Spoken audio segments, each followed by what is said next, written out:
Hi friends, welcome to Aman Saji channel. இன்னைக்கு Sunday special கடை வச்சிருக்கு.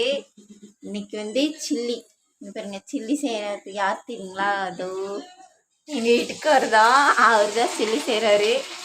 இன்னைக்கு அவரோட ஸ்பெஷல். இதோ அவர் செஞ்சிட்ருக்காரு. நான் வீடியோ எடுத்துகிட்டு இருக்கேன். நான் செஞ்சிட்ருக்கேன். என் முன்னாடி வீடியோ எடுத்துருக்கேன். இங்கே பாருங்க, நல்லா சூடாக சில்லி ரெடி ஆகிட்டுருக்கு.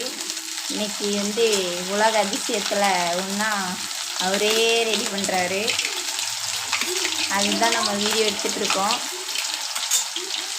ரொம்ப நாளாக கேட்டேங்க வீடியோ எடுக்கணும் அப்படின்ட்டு. இவர் சமைக்கிறது எதையாவது வீடியோ எடுத்து பண்ணணும், ஆனால் அது முடியல. இப்போ தான் அது ரெடி ஆகிட்டு இருக்குது. பாருங்க எப்படி வேக வேகமாக போடுறாரு சில்லியை. அது போட்டது வந்து மசாலா நல்லா ஒட்டிக்கிச்சிங்க. இப்போ தான் மசாலா கலக்குனாரு. மசாலா கலக்கி ஊற வைக்க கூட இல்லைங்க, டக்குன்னு செஞ்சுட்டாரு. பாருங்க, மசாலா நல்லா ஒட்டிக்கிச்சு. கொஞ்சம் கூட மசாலா விடவே இல்லை பாருங்க பீஸில். குழந்தைங்க வந்து பெரும்பாலும் மட்டன் வந்து நிறைய குழந்தைங்க சேர்த்துக்க மாட்டாங்க. அந்த சேர்த்துக்காத குழந்தைங்களுக்காக மட்டன் வந்து சில்லி போல் இந்த மாதிரி செஞ்சு கொடுத்தீங்கன்னா அவங்க சில்லி நல்லா விரும்பி சாப்பிடுவாங்க இல்லையா குழந்தைங்க. அப்போ வந்து உங்களுக்கு ஈஸியாக வந்து இது மட்டன் சாப்பிட்டு பழகிக்குவாங்க. இந்த சில்லியில் டேஸ்ட்டு பார்த்துக்கிட்டாங்கன்னா சில்லியோட சாப்பிடும்போது மட்டன் வந்து ஈஸியாக அவங்களுக்கு பிடிச்சிரும். சில்லி மாதிரி செஞ்சு கொடுங்க ஃபஸ்ட்டு. அப்போ வந்து உங்களுக்கு நல்லாயிருக்கும். இப்போ சில்லி நல்லா ஃப்ரை ஆகிட்டுருக்கு பாருங்க.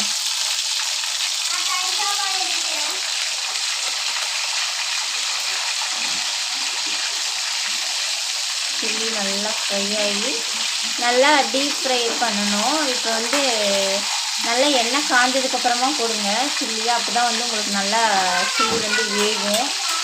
வெந்தால் தான் நல்லா இதாக இருக்கும். சில்லி செம்ம டேஸ்ட்டாக இருக்கும். இதில் வந்து என்னென்ன இன்க்ரீடியன்ட்ஸ் போட்டுருக்குன்னா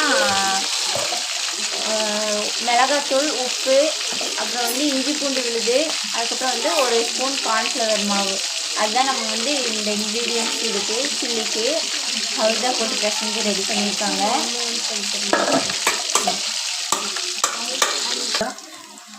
ரெடி ஆகிட்டே இருக்கு. சில்லி ஆயிடுச்சான்னு என்கிட்ட கேட்குறாரு. அவர் தானே செய்கிறாரு, அவர் தானே.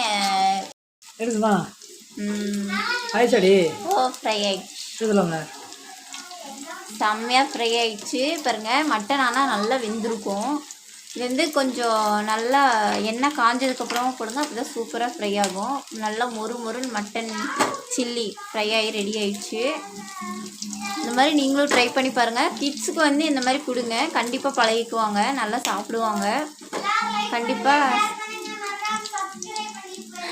என் பையன் பின்னாடி பேக்ரவுண்டில் பேசுகிறான் பாருங்க, கீழே மிஸ் பண்ணிட்டேன். அவ்வளோதான் ஃப்ரெண்ட்ஸ், ரெடி ஆயிடுச்சு. இப்போ வந்து இது வந்து குழந்தைங்களுக்கு கொடுத்து சாப்பிட சொல்லலாம். இந்த டிஷ்ஷை ட்ரை பண்ணிவிட்டு எப்படி இருக்குதுன்னு சொல்லி கமெண்ட் பண்ணுங்கள். மறக்காமல் என்னோடய சேனலை லைக் பண்ணி சப்ஸ்கிரைப் பண்ணிடுங்க. தேங்க்யூ.